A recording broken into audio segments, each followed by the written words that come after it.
Starting your teaching career is exciting, but let's be real, job searching can feel overwhelming at times.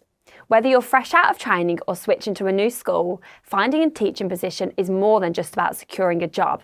It's about finding the perfect fit for you.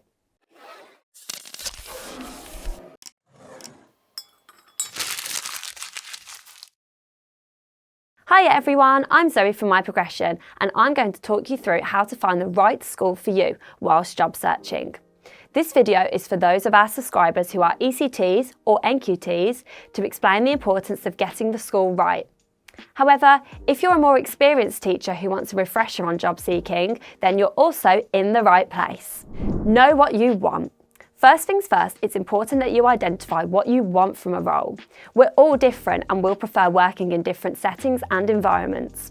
During your teacher training, whichever route you took, you will have identified year groups that you're most interested in and schools that suit your teaching style and values.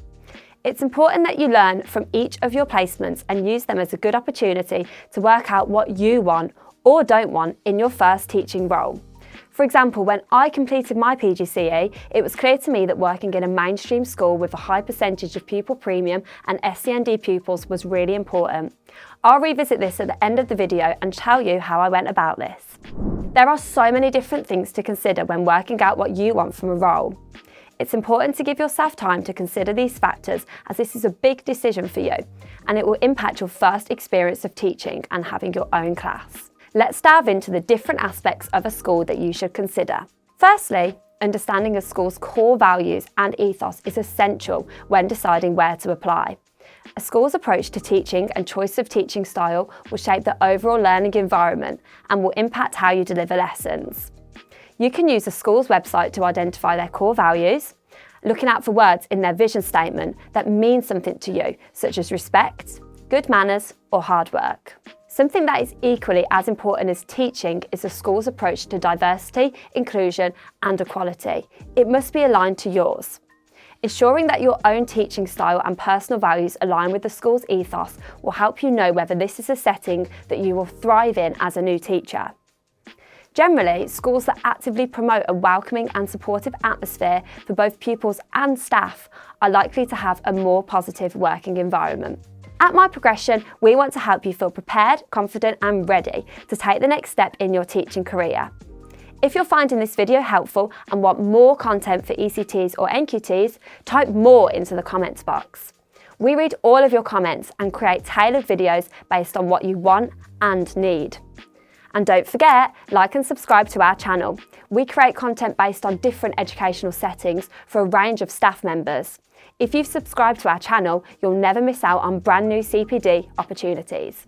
The type of school you choose to work in will impact your teaching experience, including the curriculum, teaching methods, and overall expectations. State schools follow the national curriculum and government guidelines, providing a more standardised approach to teaching across different schools.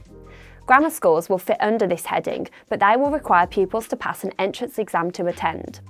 Teaching in a grammar school may put additional pressure on the teaching staff to achieve those higher results. As for academies, although they are funded by the government, they operate independently and have greater flexibility over curriculum and policies. However, within academy groups, you are likely to see consistency. In independent or private schools, these are funded by fees and donations. They often have smaller class sizes and better resources, but may place higher expectations on teachers to engage in extracurricular activities. Faith schools are influenced by religious values, which may shape the school culture and teaching environment. And specialist schools focus on particular subjects like music, sports, or STEM, or cater to specific student needs such as SEND. Also, alternative schools. They use non-traditional teaching methods, offering a more creative and child-centred approach. Understanding the type of school will help you assess whether the teaching style and environment align with your personal and professional goals. You want to feel excited by a school's curriculum and be brought into their values and ethos. To find out this information, research a school using their website and book in a visit or tour to see what it's really like. As well as the type of school, the size and structure of a school can significantly affect your experience as a teacher.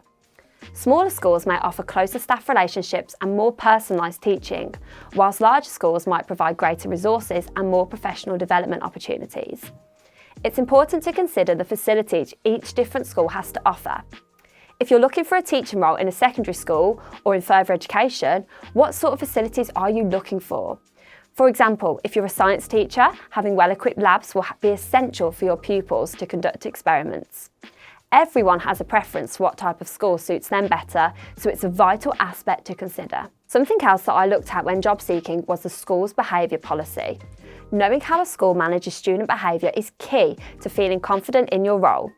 It's important to ask questions to find out if there are clear systems into place for handling challenging behaviour and whether teachers receive support from leadership when issues do arise. A strong behaviour policy creates a calm and respectful learning environment, which makes teaching more effective and enjoyable. Also, consider the school's approach to pastoral care. How well does the school support students' emotional and social development? A clear and consistent behaviour policy backed up by leadership support is a sign of a well-managed school. As well as behaviour policies, safeguarding and wellbeing policies are a key indicator of how seriously a school takes student and staff safety. A school's safeguarding policy should lay out clear procedures for reporting safeguarding concerns, and staff should be trained regularly on child protection issues.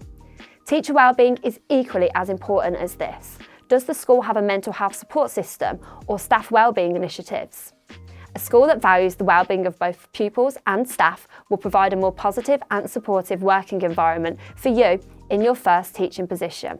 Another very important aspect to find out about is the school's reputation within the local community and its performance in key areas like student progress and wellbeing. If it's an English school, checking their latest Ofsted report will give you insights into strengths and areas for improvements. If you work in Wales, this is known as ESTIM. If the school has faced challenges, try to find out how leadership plans to address them. A school that is open about its weaknesses and actively working to improve is often a good sign that leadership is engaged and responsive.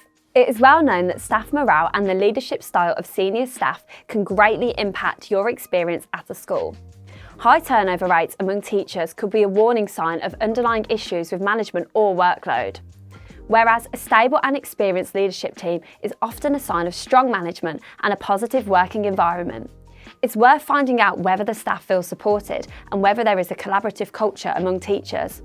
When you visit the school, if you're considering applying, try and get a feel for the school and speak to staff if you can to find out about the senior leadership team and the workload demands. Linking to this, understanding the school's workload expectations will help you manage your work-life balance.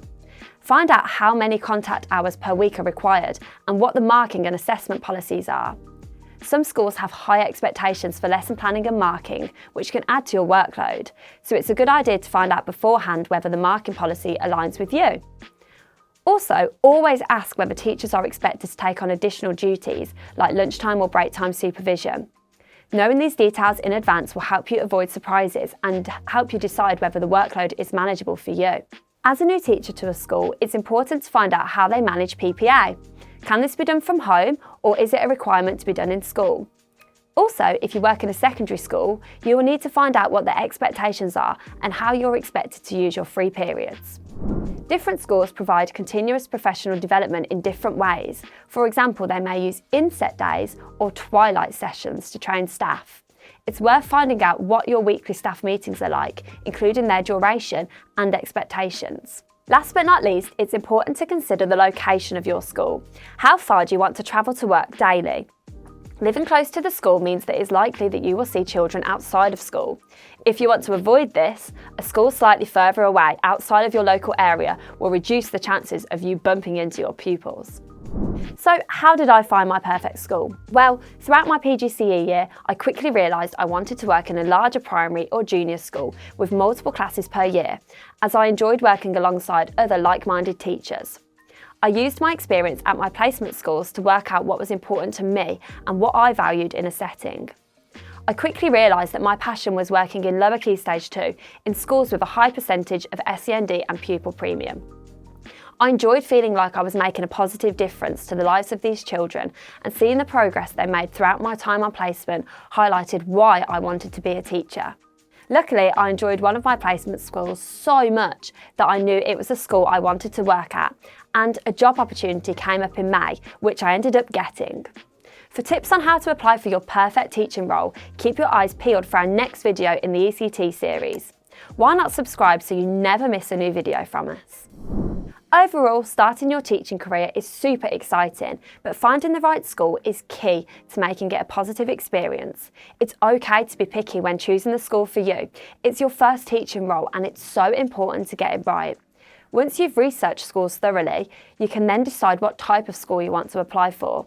Some key aspects you should research are the school's values and teaching style, the type of school, and the workload expectations. You want to find a setting that aligns with your values, working style, and somewhere that you can genuinely thrive in. I hope this video has been helpful to kickstart your job search. Keep an eye out for part 2 of our ECT series. I've been Zoe from My Progression. Let's keep your career in motion.